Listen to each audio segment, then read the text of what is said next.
এক বাড়িতে চোর ঢুকেছে। গাধা আর কুকুর পাশাপাশি বসে আছে। গাধা চিন্তা করলো ব্যাপার কি। চোর দেখে কুকুর ঘেউ ঘেউ না করে চুপ করে আছে কেন। তখন ভালো করে খেয়াল করে দেখে কুকুরের সামনে হাড্ডি আর গোশত রয়েছে।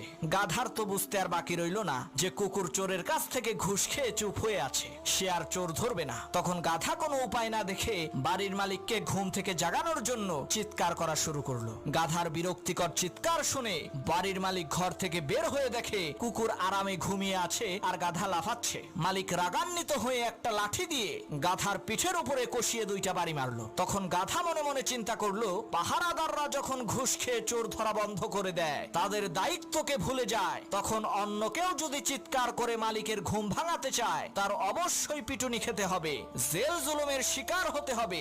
বেশি কথা বললে আমার অবস্থা ওই গাধার মতো হবে। তাই বুঝলে বুঝপাতা, না বুঝলে তেজপাতা, বুঝলে বুঝ, না বুঝলে তরমুজ।